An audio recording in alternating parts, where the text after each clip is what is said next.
Breda, we are recording this interview on Friday the 13th, although it will not be broadcast on Tony's programme for another week or so. There was this week great news about the Trump administration and the struggle to overcome HIV and AIDS around the world. Can you tell me and our listeners, Breda, what is this great news? Thanks, Darren, and hello to your listeners, and thanks for taking up this issue. Every investment to contain the global HIV and AIDS epidemic is very welcome, Darren, and all funding support for HIV prevention, treatment, care and support for people living with HIV and affected families and communities is welcome everywhere, especially in most affected countries in sub-Saharan Africa and parts of Southeast Asia, where concern has been working. But I had to look back at the data, even though World AIDS Day is not that long ago. It was on the 1st of December, as we discussed at the end of last year. Still today, almost 41 million people globally are living with HIV. 41 million. Every day globally, there are over 3,500 new infections. Every day. From a disease that's technically 100% preventable. And I checked the data for Ireland for this year, and it remains similar to last year, almost 2 new HIV diagnoses every day here in Ireland. Every year we're still losing over 500,000 people, 630,000 last year, from AIDS-related illnesses. So it's a huge burden, I think, that people have forgotten, because people, thankfully, in Ireland are living positively for life on life-saving treatment. And the funding shortfalls in many of the poorest countries in Africa, especially, are for responding for treatment and preventing new HIV infections. And as we discussed before, Darren, and many people remind me, transmission of HIV does not stop at borders. Many people in Africa say, even Dervla Murphy, when she was writing her great book, The Ukimwi Road, HIV is a travelling disease. It reached remote communities throughout Africa from the early 1980s. And today in Western and Central Africa, the numbers of new HIV infections have not declined, although globally there has been some decline in the number of new infections. I can't believe that today over 9 million people are not accessing treatment. I mean, this means they will die from AIDS-related infections. And this is a terrible injustice when the medicines to treat, not cure HIV exist today. So survival for many people depends on our accidental geography of birth. If I live as I do, in Ireland, I can live positively with HIV and access funding is available for treatment free here in Ireland. If I live in a number of African countries, this is not the case, and I'm likely to die prematurely from AIDS-related opportunistic infections. So yes, Darren, I mean, it's very good news that the US administration has recently allocated $5.8 billion to reinforce the ongoing commitment and leadership of the United States in the global response to HIV and AIDS. And PEPFAR, which was the President's Emergency Plan for AIDS Relief in the US, was actually initiated by a fellow Republican, George W. Bush, in 2003. So it's great that the US is back on board.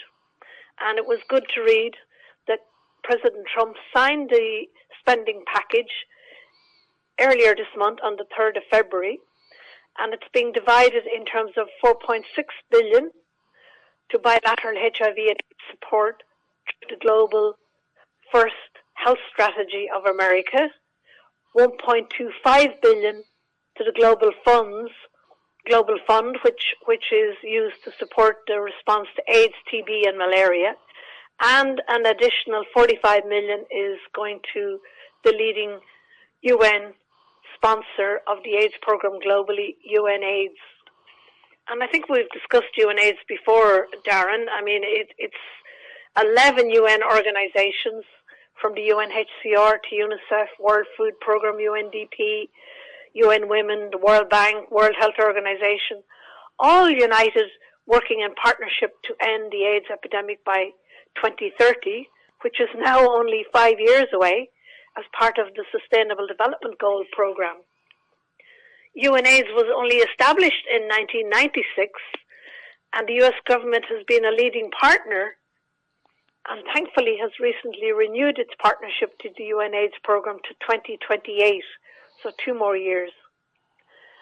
And the UNAIDS program, with US support now, is dedicated to delivering on the 95-95-95 targets, which aims by 2030 that 95% of all people living with HIV will know their HIV status. They've had a test. 95% of all people diagnosed with HIV will receive sustained antiretroviral therapy, which allows them to live normally.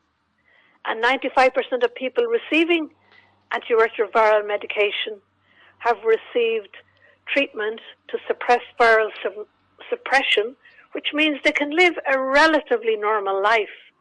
But as I said earlier, in parts of West and Central Africa, over 9 million people globally are still not on treatment today. And this includes adults, children who were born from mothers infected, soldiers, train drivers, office workers. They have the same right to treatment and to life as you or I, Darren, I think. The America First Global Health Strategy that thankfully the current US administration supports emphasizes delivering on these targets and ending AIDS as a public threat by 2030. The investment to the Global Fund to defeat HIV, TB and malaria is important ongoing, and we know unfortunately that TB and malaria is increasing in certain countries due to collapse of health systems, and certainly in countries in conflict where concern has been working for many years. A country I lived in, I'm particularly concerned about Sudan, even Cambodia, where I worked also. Certain areas TB is on the increase. So there's a lot to do to continue the investment. And I was delighted to read also, Darren, as I was looking up this data, that the Kingdom of Saudi Arabia, through the Saudi Fund for Development, has pledged 39 million to the 8th replenishment of the Global Fund to fight AIDS just in January this year. So indeed, Darren, it's very good news that a year after President Trump significantly cut AIDS spending for the HIV and AIDS response and prevention, a year later, quietly, discreetly, I guess people working in the background, people working on public health in the US have managed to convince the US administration to invest in health and HIV response globally. And it's now, according to UNAIDS, only marginally down on what it was before President Trump took office. Yeah, well, I was just going to say it gives me a lot of hope and optimism, even though we've only 5 years left, that we can end the health threat caused by HIV and AIDS globally by 2030. And I wanted to remind again, Darren, we're now into 2026, and Irish AIDS Day comes up on June the 15th. I'm hoping, sure, it will be marked again at the AIDS Memorial in the Phoenix Park in the People's Garden on the 15th of June. I don't know what day it is this year coming up. Over 350 people have died from AIDS-related illnesses in Ireland since the epidemic began. So given that HIV, like I said, is technically 100% preventable and totally treatable in 2026, everybody deserves the same access to HIV prevention and treatment services globally. And thanks, Darren, for following up on this, and to all your listeners. Thanks for the ongoing support.